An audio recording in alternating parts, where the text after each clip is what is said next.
el- las plegarias de nuestro querido maestro, que es el fundador de la Congregación Israelita del Nuevo Pacto Universal, fundador del gran proyecto de integración sudamericano de fronteras vivas, fundador del partido político PREPAP con símbolo del pescadito, y en especial, amigos, compilador del Decálogo Universal que fue prefijado para estos últimos días, como dice en Efesios 1:10. Pues llegó el tiempo donde tenía que aparecer la doctrina de Dios, realizarse dos puntos fundamentales. Uno, la unificación de todos los pueblos, que si todo lo que están escritos tienen que reunirse a un solo pueblo. Como decía nuestro Señor Jesucristo, habrá un solo pastor y un solo rebaño. Y luego también tenía que darse el inicio de la restauración de todas las cosas. Primero, dice el apóstol Pablo, restaurar la mente del hombre, y después, mediante el conocimiento, empieza a restaurarse todo lo que estaba predestinado para los últimos días. Son dos puntos fundamentales, la unificación y también la restauración. Y a medida que nos vamos reuniendo todo lo que estamos escritos en el libro de la vida, que para ser reunidos no es la voluntad del hombre, sino es la voluntad de Dios. Así es, amigos, para ser reunidos todo lo que están escritos en el libro de la vida no es la voluntad del hombre, sino es la voluntad de Dios. Para más o menos entenderlo es como el arca de Noé. ¿Cuántas personas fueron liberadas? 8. Y luego el arca estaba lleno, pero lleno de animales. Pero no cualquier animal, ¿eh? Eran animales escogidos. 2 tigres, 2 leones, 2 panteras, etc. Todos en pareja. Ahora, para que vengan esas fieras salvajes, para que ingresen al arca, que Noé vaya a buscarlo a la jungla para ver quién es y quién es su pareja, es imposible porque los animales salvajes ven a un ser humano, lo primero que se desaparece, hasta nosotros le tenemos miedo. Sino que acá Noé fue el portero y después todos empezaban de 2 en 2 a ingresar, pero eran animales escogidos por Dios y Él mismo los introdujo al arca. Así es, todo, amigos, es un plan de Dios. No es acá el propósito humano, yo quiero así, yo quiero así. No, no, no. Un plan de Dios. A medida que pasan los días, vamos entendiendo y comprendiendo cómo Dios obra con los seres humanos.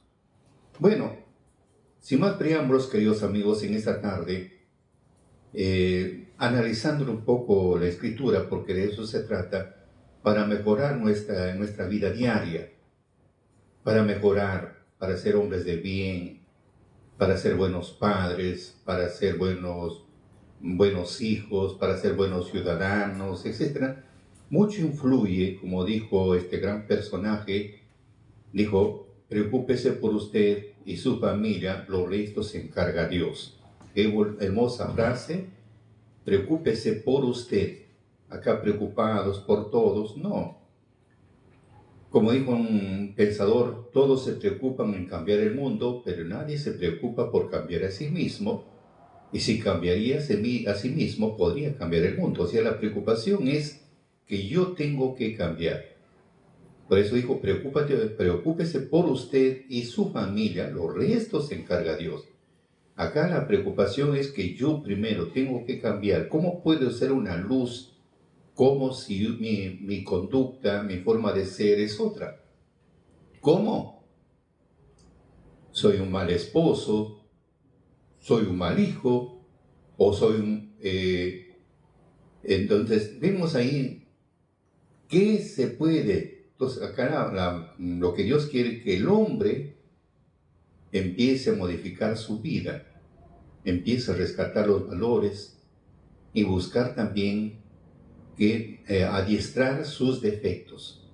Eliminarlo no se puede, sino adiestrarlo. Simplemente la palabra es adiestrar. Como decía el apóstol Pablo, amortiguar. O podemos controlar. Antes que nos controlen nuestros defectos, buscar que controlara los defectos. Así como Dios le dijo a Caín, tú tienes que dominarlo. Tú tienes que dominarlo. Si nosotros no nos dominamos a nuestros impulsos negativos, a nuestras emociones negativas, a nuestras pasiones locas. Si no lo controlamos, nos controla a nosotros. Entonces el plan es lo que Dios quiere, que el hombre controle a sus emociones negativas, a sus impulsos violentos, a sus pasiones locas, que lo controle. Eso es.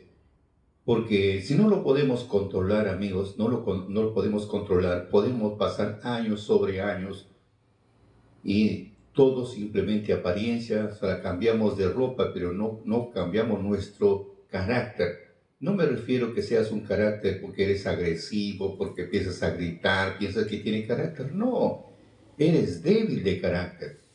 Porque aquel que tiene carácter es aquel que sabe controlar sus impulsos negativos, aquel que sabe controlar sus emociones negativas, aquel que sabe controlar sus pasiones locas, ese tiene carácter. Ese tiene carácter. Entonces, el plan es eso. Dios quiere que controle, porque si no, ¿cómo se cumpliría cuando dijo nuestro Mesías, mi paz os dejo, mi paz os doy, no como el mundo los ofrece? Si no tenemos paz con nosotros mismos, ¿cómo podemos tener paz con los demás? Y para tener paz es que tenemos que empezar a controlar nuestras emociones, a controlar nuestros impulsos, nuestras pasiones locas. Cuando empezamos a controlar, ahora sí recién puedes tener paz. Si no, no, amigo. No podemos. Porque lo primero que va a aflorar es la ansiedad, el miedo, la ira, la tristeza, la depresión. Va a aflorar esa conducta agresiva. Va a aflorar ¿cómo le puedo decir? Vamos a empezar a aflorar el odio, los celos, esa ira intensa. Va a empezar a aflorar.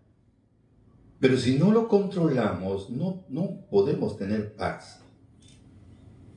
Esa es la base. Ahora, en esta tarde vamos a hablar nada con exceso, todo con medida. Nada con exceso, todo con medida. En nuestra vida, amigos, todo es con moderación, todo es con equilibrio. En todas las áreas de nuestra vida, evitando todo exceso, buscando un punto medio que permita vivir una vida plena y saludable. Tenemos que buscar, vuelvo a repetir, amigos, tenemos que buscar ser moderados en todo, ser equilibrados en todas las áreas de nuestra vida, evitando el exceso y tratar de buscar ese punto medio que permita para vivir una vida plena y saludable. ¿A qué me refiero estos puntos? Porque el rey Salomón habló sobre esto, lo que estoy mencionando, en Eclesiastés capítulo 7, versículo 16, 17, 18. No seas demasiado justo. Mire lo que dijo el rey Salomón. No seas demasiado justo, ni seas demasiado sabio con exceso. ¿Por qué habrías de destruirte? En otra versión dice, te vas a destruir. No seas demasiado justo ni demasiado sabio con exceso porque te puede destruir. Hasta en lo malo, no hagas mucho mal y ni seas insensato, quiere decir no seas imprudente, no seas irresponsable, loco, necio. ¿Por qué habrás de morir antes de tiempo? Bueno es que tomes esto y también todo aquello. No apartes tu mano, no tendrá la tranquilidad de tu mente. Cuando tenemos estos problemas, como dijo el rey Salomón, todo aquello que no apartes de tu mano, o sea, no buscamos el equilibrio, la moderación y el equilibrio, no buscamos y le damos prioridad a nuestros impulsos imprudentes y irresponsables, a nuestros impulsos locos y necios. Entonces, amigos, no vamos a tener tranquilidad en nuestra mente. Siempre va a haber mucha preocupación. Por eso vuelvo a repetir que dijo el rey Salomón. No hagas mucho mal, ni seas insensato, ¿Por qué habrás de morir antes de tiempo? Bueno es que tomes esto y también todo aquello y no apartes tu mano. No tendrá la tranquilidad tu mente. No tendrá la tranquilidad de tu mente. Siempre la preocupación, todo por excedernos. Nos excedemos, después estamos preocupados, ya sea con la salud, no hay tranquilidad en nuestra vida, todo por no ser moderados y todo por no ser equilibrados. Ese es el problema. Si somos demasiado justos, vamos a tener problemas. Si somos demasiado sabios, vamos a tener problemas. Así, esto el rey Salomón manifiesta porque a él le pasó. Fue tan sabio que a las finales terminó, imagínense, terminó adorando a Baal. Saliéndose del camino, terminó, mire, imagínense, traicionando a Dios. Por eso, amigos, debe ser todo limitado. Procuremos, amigos, hagamos un esfuerzo cada día por ser moderados, no tratar de excederse en nada, especialmente en cosas que nos perjudican. En cosas que nos perjudican, por ejemplo, la ira, mucha ira nos perjudica. En todo, en algo tenemos que tomar en cuenta, ¿qué me perjudica? Si soy celoso, demasiado celoso, voy a tener problemas, me perjudica la salud. Mi mente no está tranquila, vivo angustiado, me toco de nervios, vivo una incomodidad. ¿Por qué? Porque estoy haciendo una cosa extremada. Por eso, amigos, procuremos ser moderados, procuremos no excedernos, especialmente en las cosas que nos perjudican. Procuremos, amigos, ser templados, buscando que controlar nuestros deseos, buscar que controlar nuestras pasiones, buscando siempre el equilibrio en todo. Busquemos que ser sabios, empleemos el conocimiento y la capacidad para tomar decisiones acertadas, incluyendo la moderación. Busquemos, amigos, siempre el equilibrio, buscando la armonía en todas las áreas de nuestra vida. Evitemos lo extremado. Cuando hablamos, amigos, de lo extremado, uno de los puntos, sabremos, por ejemplo, lo más común, la comida. La comida, a veces somos demasiado glotones. Evitar. ¿Por qué evitar, amigos? Porque Ben Sira, en su obra Eclesiástico 37, 31, 37 a 34, nos recomienda: hijo mío, durante tu vida, pon tu alma a prueba. Mire, hijo mío, durante tu vida, no dice por un momento, durante tu vida, pon tu alma a prueba. Mire lo que es contrario y no le concedas. Vuelvo a repetir, hijo mío, durante tu vida no pon tu alma a prueba. Mire lo que es contrario. Mire lo que es contrario y no le concedas. Si vemos que lo contrario, no le demos la razón. No le concedas. Porque no todo conviene a todos, ni todos se complacen en todo. No te muestres insaciable a todo placer. No te muestres insaciable a todo placer. No te abalances sobre la comida, porque comes demasiado, provocas malestar y la gula provoca indigestiones. Muchos han muerto por comer demasiado y el que se cuida prolonga sus días. Entonces acá nos está recomendando todo lo que estamos mencionando, como dice el rey Salomón: no seas demasiado justo, no seas demasiado sabio, porque te vas a destruir. No hagas mucho mal y no seas insensato, quiere decir, no seas loco, necio, irresponsable, porque vas a morir antes de tiempo. Luego dice, bueno, que tomes todo esto, también todo aquello, y no te apartes, no apartes tu mano, y no tendrá tranquilidad de tu mente. O sea, mientras vivimos en esto, en exceso, no hay tranquilidad en nuestra mente. Por eso recomienda, vencirá. Durante tu vida, pon tu alma a prueba, mira lo contrario y no le concedas. Porque no todo conviene a todos, ni todo se complacen con todo. No te muestres insaciable en todo placer. No te muestres insaciable a todo placer. No te abalances sobre la comida, porque comes demasiado provoca la malestar y la gula provoca indigestiones.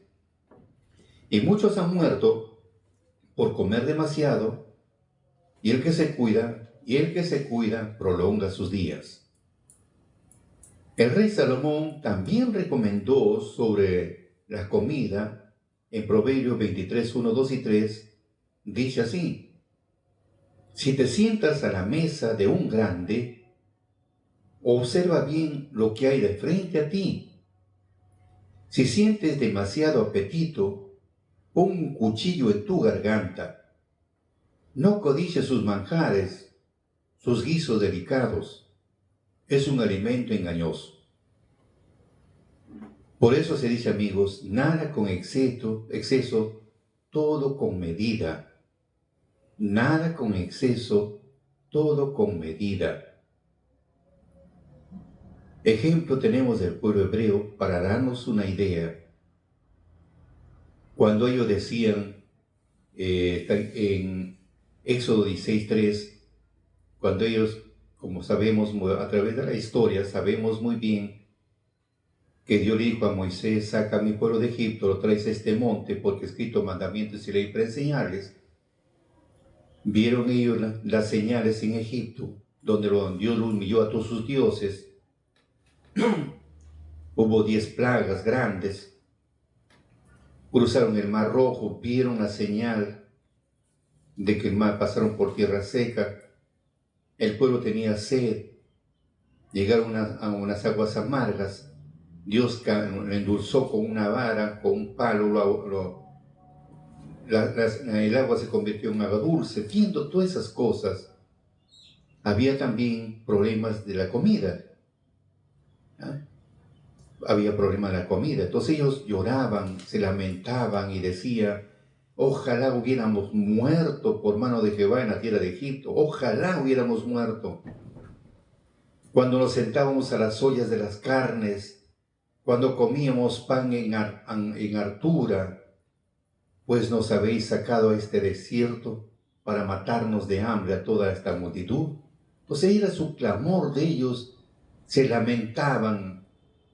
Se lamentaban. Por eso vuelvo a repetir, Éxodo 16:3, ojalá hubiéramos muerto, decía el pueblo, por mano de Jehová en la tierra de Egipto, cuando nos sentábamos a las ollas de las carnes, cuando comíamos pan en hartura, pues nos habéis sacado a este desierto para matarnos de hambre a toda esta multitud.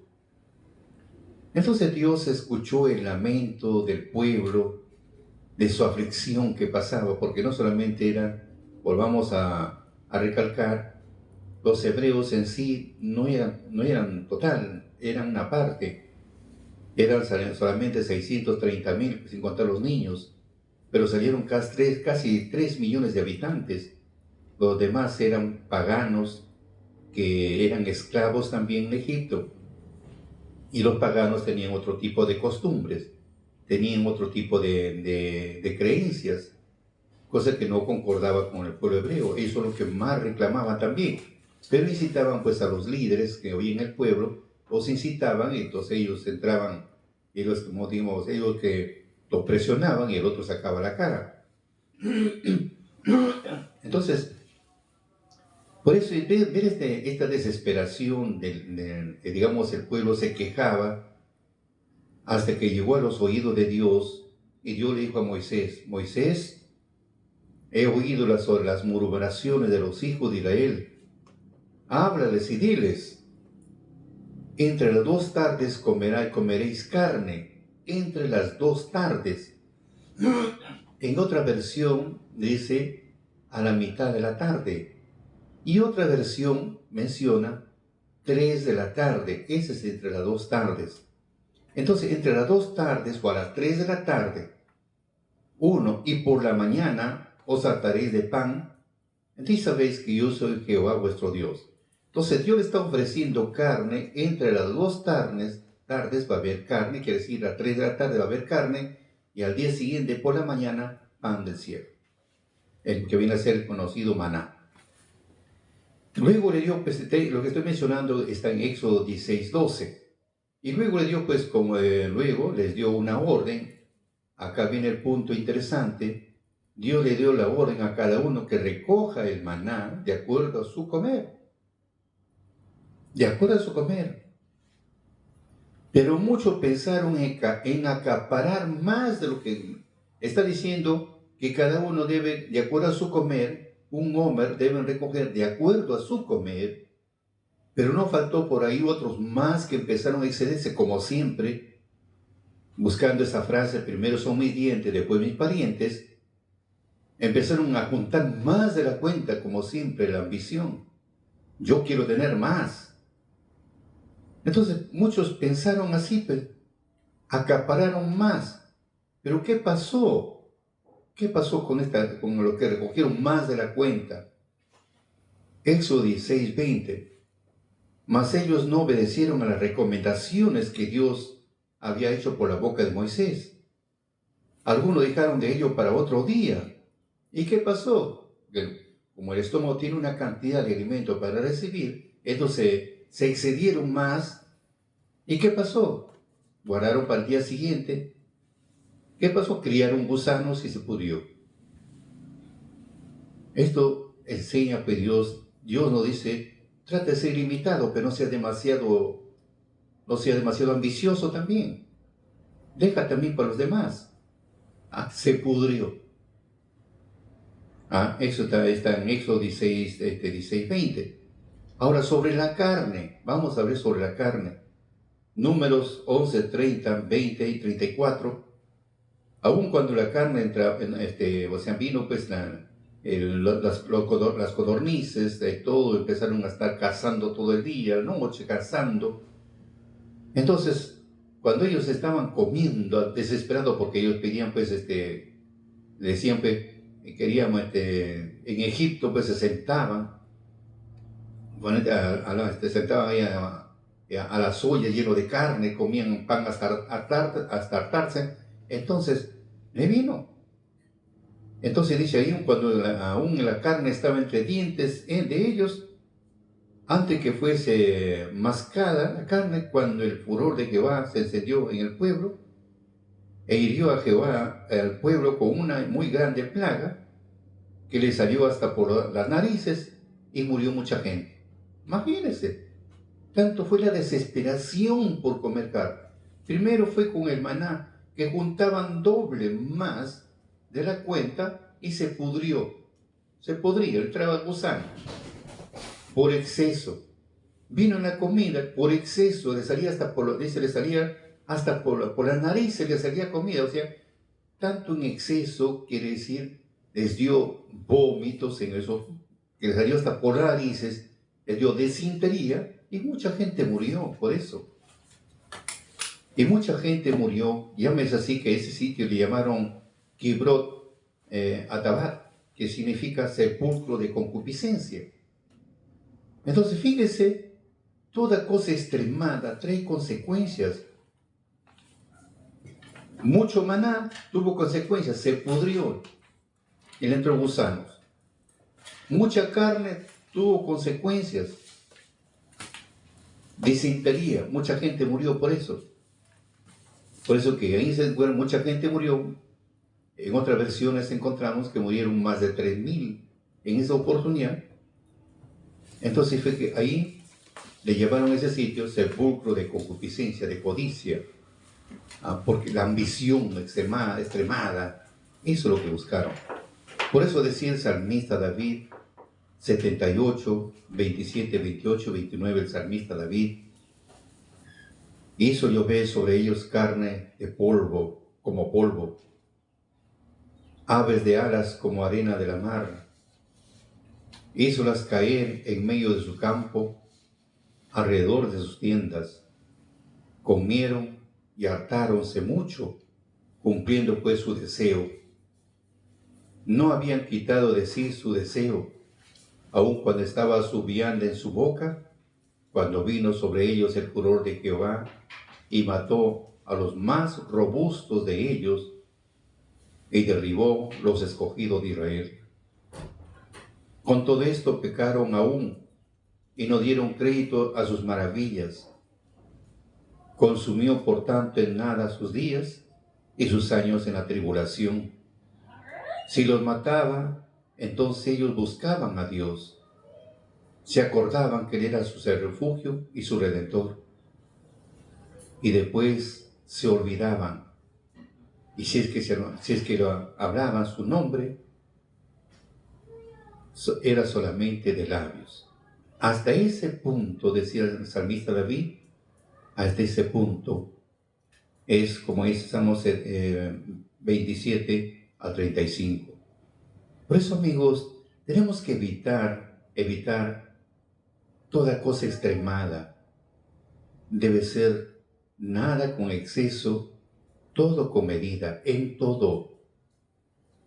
La moderación y el equilibrio en todas las áreas de nuestra vida, evitando todo exceso, buscando siempre el punto medio que permita vivamos una vida plena y saludable. Evitemos ser demasiados justos y demasiado sabios también, que vamos a destruir. Y tampoco hagamos tanto mal, porque vamos a morir antes de tiempo. Porque existe la ley del karma, lo que siembras, cosechas. Haces mucha maldad, de eso vas a cosechar. Entonces, queridos amigos, busquemos siempre el equilibrio en todo, en el trabajo, porque todo trabajo, dado el trabajo excesivamente, vamos a tener problemas. No dormimos nuestras horas completas por estar muy empeñados en el trabajo. Debemos a dormir 1 hora, 2 horas, 3 horas. Tu cuerpo no va a resistir un momento, te vas a sentir estresado, vas a tener un carácter, digamos, débil, vas a empezar a contestar airadamente, ni contigo mismo no tienes paciencia, vives una vida irritada. Entonces, por eso toda cosa tiene, como dijo el rey Salomón, toda cosa tiene su tiempo y su momento. Así que, amigos, trabajen moderadamente, no sean exagerados. Siempre busquen el equilibrio entre el trabajo y el descanso. Siempre el equilibrio entre el trabajo y el descanso. Porque si empleamos el trabajo y el descanso, podemos llegar a más. Así como cuenta la historia de José cuando lo mandaron a la cantera. Él buscó que prolongar los tiempos, los turnos para hacer más trabajo. Descansaban y trabajaban, descansaban y trabajaban y avanzaban más. Por eso dice el dicho, mientras yo trabajaba, afilaba mi hacha. Hay una anécdota para entenderlo acá. Hay una anécdota de nuestro querido maestro en la selva. Él mandó buscar 2 árboles de la madera más dura y buscó al más robusto de los hermanos y hubo una competencia entre los dos. Y empezaron a la competencia. El robusto, el más fuerte, le daba y seguía con el hacha dándole, y el maestro trabajaba, y es cuando, en el momento que se sentaba para descansar, pero mientras descansaba, afilaba su hacha. Y luego, y seguía trabajando, otra vez sentía el cansancio, se sentaba y empezaba a afilar su hacha. O sea, descansaba y afilaba su hacha. El trabajo y el descanso. Pero al mismo tiempo estaba afilando su hacha. En cambio, el otro seguía dándole parejo. En resumen, el maestro tiró abajo al árbol frondoso, de una madera muy dura, que es en la selva, y el otro ni siquiera llegó a la mitad. Por eso, amigos, cuán importante es siempre buscar el equilibrio, el trabajo y el descanso. Ese es bueno. Porque cuando no hay equilibrio, todo es trabajo y no hay descanso, vas a terminar demasiado preocupado, vas a terminar demasiado estresado.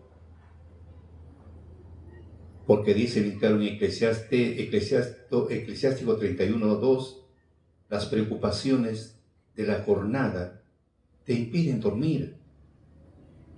Te impiden dormir. Las preocupaciones de la jornada te impiden dormir. Es como una enfermedad que te aleja el sueño. Por eso, amigos, es importante buscando siempre el equilibrio entre el trabajo y el descanso. No seas demasiado como si trabajas como si te va a acabar, mañana se acaba el mundo. No, pensemos con moderación, todo con moderación. A veces estamos desesperados por buscar el dinero, preocupados por el dinero, ni siquiera podemos dormir la hora, lo suficiente, no, preocupados. Por algo decía el rey Salomón en Proverbios 23, 4 y 5, no trabajes para ser rico, no trabajes para ser rico, pon coto a tu prudencia, no de poner tus ojos en la riqueza siendo ningunas, porque hacerse tan alas como las alas de águila y volverán al cielo. O sea, ¿por qué trabajas para ser rico? ¿Ah? Mejor pon un coto a tu prudencia, pon un alto a tu prudencia. ¿Ah? ¿Por qué ponemos los ojos en la riqueza siendo ningunas? ¿Por qué? ¿Por qué hacerse alas como las alas de águila que volverán al cielo? ¿Por qué? Porque a la hora que nos vamos también no llevamos nada. Con eso no quiere decir que vas a ser conformista, no. Trabaja, pero equilibradamente. Busca el dinero equilibradamente. Cuanto más dinero tienes, más debes servir a Dios. Y no te vuelvas esclavo del dinero, no. Te vuelves esclavo del dinero, a las finales pierdes la vida y no llevas nada en la mano. Date un tiempo también para que goces de la vida. Goza también. No todo es trabajo, todo blanco, comes a deshoras, desesperado y angustiado por el dinero. Y luego, cuando quieres recuperar tu salud, vas a perder todo, ni tu dinero te va a alcanzar. Por eso siempre, amigo, busca ser equilibrado. En el trabajo, trabaja y descansa.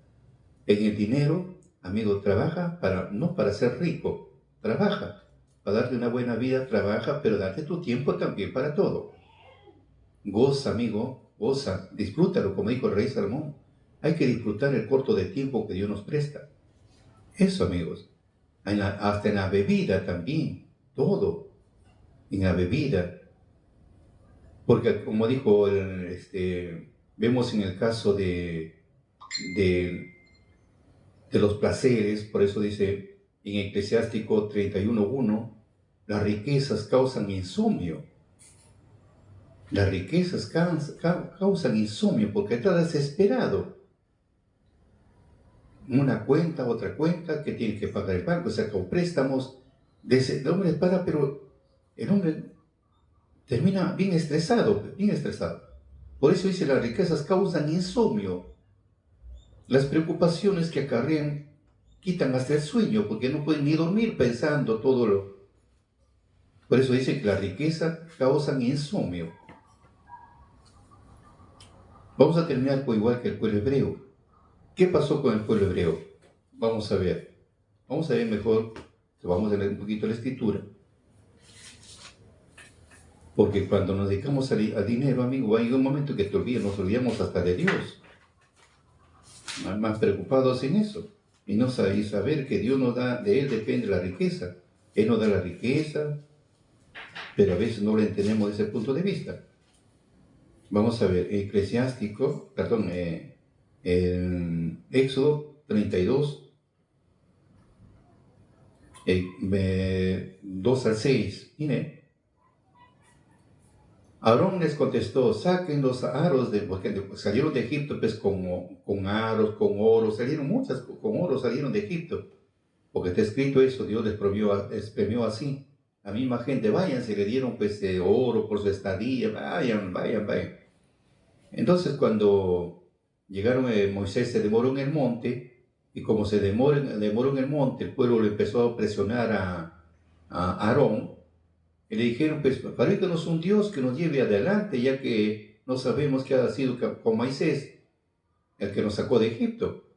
Entonces está tanta presión que hizo Aarón, ya bueno, ya está bien, saquen los aros de oro de sus mujeres, de sus hijos, y llevan en sus orejas y tráigamelos. Y todos se sacaron, los entregaron a Aarón, y él lo recibió y fabricó una imagen de becerro de oro batido. Entonces clamaron, y de él, aquí están tus dioses que se han sacado de Egipto. Aarón, viendo esto, edificó pues un altar delante de la imagen y luego anunció, mañana habrá fiesta en honor a Yahvé. Al día siguiente se levantaron temprano y ofrecieron víctimas consumidas por el fuego, y también presentaron sacrificios de comunión. El pueblo se sentó a comer y beber, después se levantaron para divertirse. Fíjese hasta dónde punto el oro sacaron para sumar. Empezaron a adorar,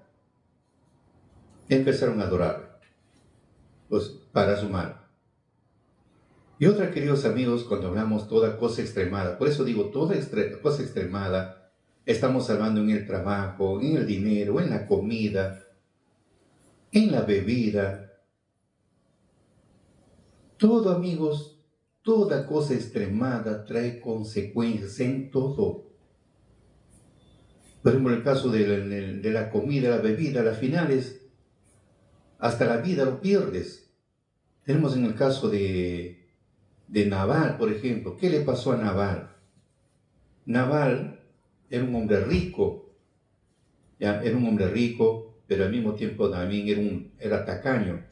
Pero ¿qué pasó a Nabal? Vamos a ver, 1 Samuel 25, vamos a ver qué le pasó a este varón. ¿Qué le pasó? Por eso, amigos, hay que pensar bastante.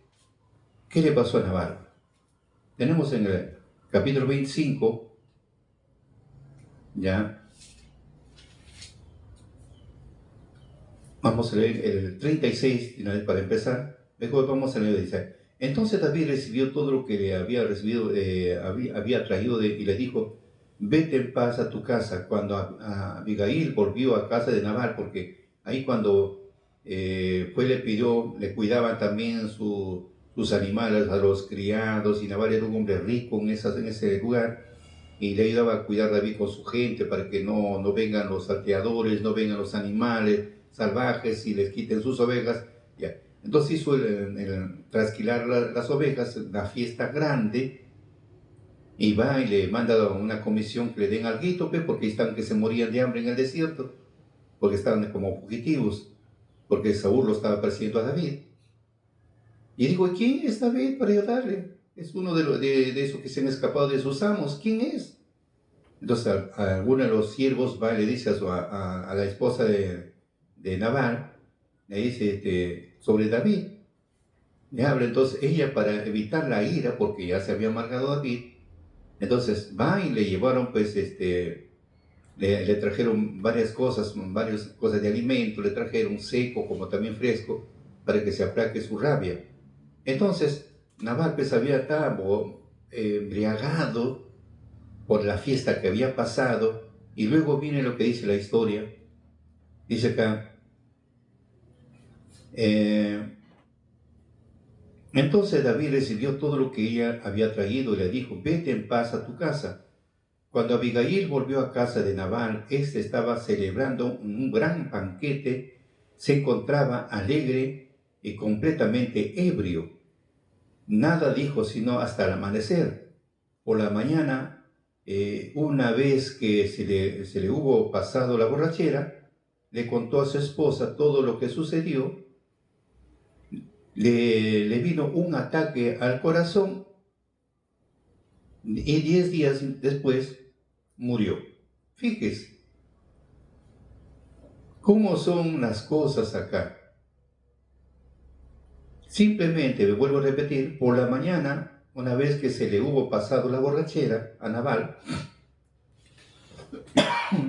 y su esposa le contó lo que había dado pues a David. En ese momento le vino un ataque al corazón. 10 días después murió. Entonces, amigos, nos ponemos a pensar, preocupado en la riqueza, preocupado en todo, ¿cómo termina la final? Nada llegó en la mano. Por eso, amigos, siempre es bueno, como dijo el rey Salomón, goza, come, bebe, pero goza todo moderadamente. Porque al sepulcro donde tú vas, no hay industria, no hay ciencia, no hay nada. En todo debemos ser, amigos, limitados. Todo siempre, todo con medida, nada con exceso. En el amor, a veces somos demasiado, como ese, el esposo a veces es demasiado pegado a su esposa y lo adora, que Dios ni Dios, la esposa primero, se convierte en una idolatría, igual también la mujer con el varón y así. Nada con exceso, primero es Dios y todo limitado. Hasta en lo espiritual, a veces uno busca desesperado por buscar la perfección entre la fe y la acción, entonces demasiado excedido, y eso no está bien, debe ser todo limitado. Por eso muchos quieren buscar la perfección, se sacrifican de todo y por último terminan enfermos, terminan medio locos, etc., porque no aprendieron a ser equilibrados. Así que, amigos, debemos buscar siempre el equilibrio. Si hablamos de lo espiritual, siempre el equilibrio entre la fe y la acción. Poco a poco vamos avanzando, vamos reconociendo nuestros defectos, vamos pidiendo a Dios que nos ayude a controlar esa parte negativa y poco a poco vamos avanzando, pero nada de extremado, siempre el equilibrio, siempre el equilibrio. Siempre buscamos el equilibrio. Tenemos el ejemplo de David, otro ejemplo de David. Fue un hombre muy equilibrado. La verdad que vale la pena llevar ese ejemplo y practicarlo de David. Vamos a ver lo que pasó a David. Vamos a ver que fue un hombre muy equilibrado. Al menos de mi parte es imitarlo, tratar de imitar, ser equilibrado. ¿En qué sentido? Vamos a leer en 2 Samuel 16, desde el 5 al 14. Vamos a leer 16, 5 al 14. Sabemos muy bien acá la historia que cuando tuvo problemas con su hijo le quiso quitar el trono y le quitó el trono a su hijo por un tiempo. Le quitó. ¿Y qué hace David? Para no enfrentarse con su hijo, miren, ese control emocional, porque nada le costó su ejército y enfrentarle a su hijo porque había formado un ejército y pelear, pero no, mejor se huye él, se va con un poco de gente, va a otro sitio y lo dejó a su hijo que ingrese al palacio real, lo dejó que ingrese. Uno de los puntos que vemos es el equilibrio, no que buscó que enfrentarse a su hijo, buscó que eludir, porque siendo uno que no tiene su control emocional, se cruza dentro con la amargura, con la ira, se cruza y la venganza hubiera llegado a más. Ahí no estamos viendo el control de su emoción de David. Ese control, ¿cómo quisiéramos tener ese control en todo? Acá vemos cuando él se va, pues no, se va con un poco de gente, se va a otro sitio. Y no pasó por ahí otro que le empezaron a salir a insultarle. Cuando llegaron a Bacurín, salió a su paso insultándole a un hombre de la familia de Saúl, llamado Semeí. Entonces, con dos familias, a insultarle, que era de la familia de Saúl. A veces uno actúa, por eso dice el dicho, toda maldición sin motivo no nos afecta. Toda maldición sin motivo no nos afecta. Y no tenemos por qué reaccionar negativamente. A veces uno dice, pero si yo no he hecho nada, ¿por qué me tiene que insultar? ¿Por qué me tiene que hacer esto?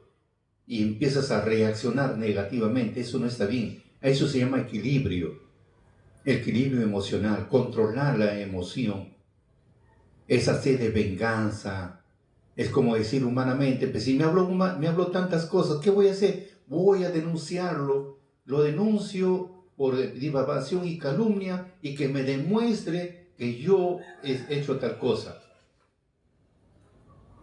Entonces, ese se llama venganza. Y si no hay motivo, no la demuestra, imagínense. Por eso, amigos, acá Dios, ejemplo tenemos de David, ese equilibrio. Uno, estamos viendo sobre su hijo que viene a enfrentar a su padre,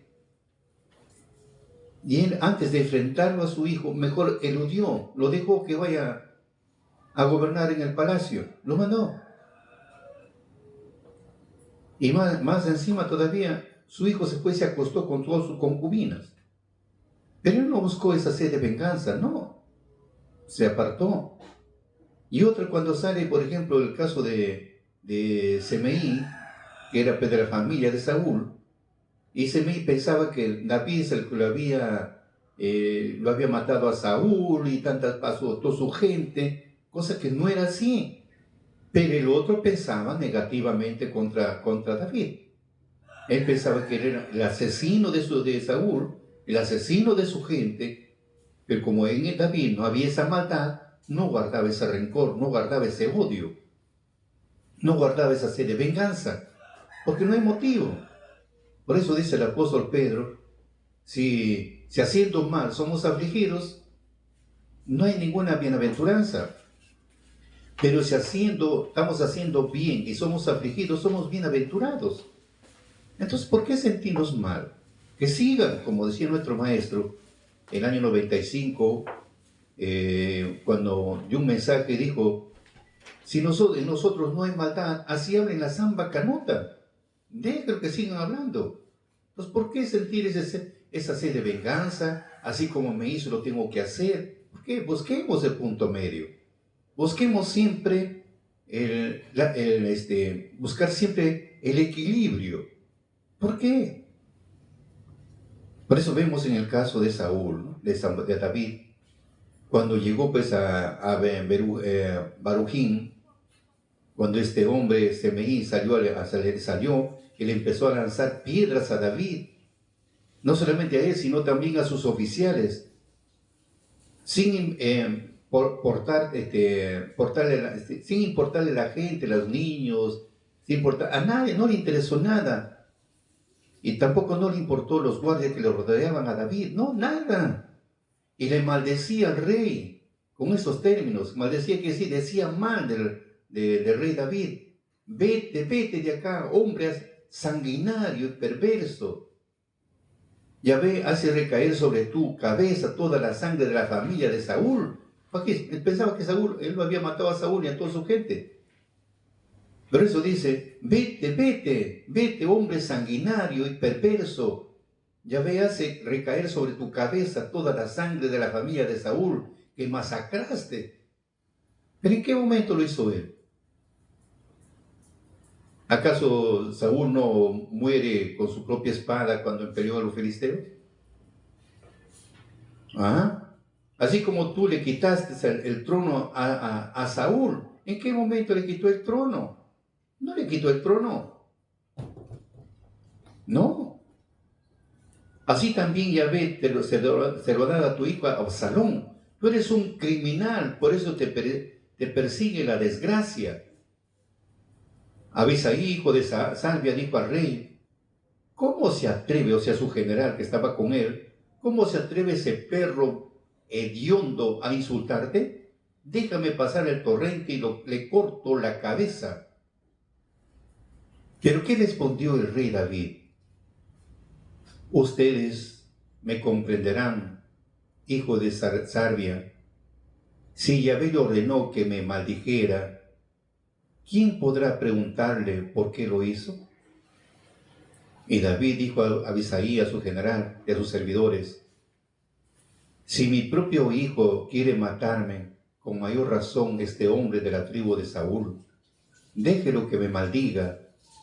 Si Yahvé se lo ha mandado, ojalá que viendo mi angustia, Yahvé se apiade de mí y cambie mi desgracia de hoy en felicidad. David y su gente siguieron su camino mientras Semeí, desde el otro lado de la quebrada, continuaba maldiciéndolo, tirando piedras, levantando polvo. Llegaron agotados a un lugar donde recuperaron sus fuerzas. Por eso, queridos amigos, cuán importante ser una persona equilibrada. Busquemos siempre el equilibrio. Busquemos siempre el equilibrio. Por eso, amigos, nada de exceso. Como dijo el rey Salomón en Eclesiastés, Eclesiastés quiere decir que el Eclesiastés significa que convoca una asamblea para enseñarlos. Yo he sido rey de Israel, que está hablando el rey Salomón.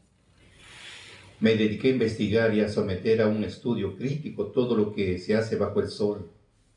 Pues bien, es una ocupación bastante ingrata que Dios dio a los hombres. Contemplé todo lo que pasa debajo del sol y allí que todo es vano y un correr tras el aire. Lo torcido no se puede enderezar y no se puede reemplazar todo lo deficiente. Me hice estas reflexiones progresé en la sabiduría más que cualquiera de mis antecesores en Jerusalén, y probé largamente la sabiduría y la ciencia. He reflexionado sobre la sabiduría y el saber, la estupidez y la locura, y comprendo que estudiar, eso también es correr tras el viento. Mucha sabiduría acarrea muchos problemas. Mientras más se sabe, más se sufre. Tomen atención a esta frase del rey Salomón. Mucha sabiduría acarrea muchos problemas. Mientras más se sabe, más se sufre. Eclesiastés capítulo 1, del 12 al final. Por eso dijo el apóstol Pablo, Filipenses 4, 6 y 7, no se preocupen por nada estéis afanosos, sino sean notorias vuestras peticiones delante de Dios en toda oración y ruego con hacimiento de gracias. Y la paz de Dios sobrepuje todo entendimiento, guardar vuestros corazones y vuestros entendimientos en Cristo Jesús. Bien, queridos amigos, mañana continuaremos con mayor información y síguenos en nuestra cuenta de Santo Salazar Silva, en la cuenta de Vicky Permedina, Facebook, Instagram, TikTok y YouTube, y compartan con sus amistades para llegar a más sedientos de la doctrina de Dios.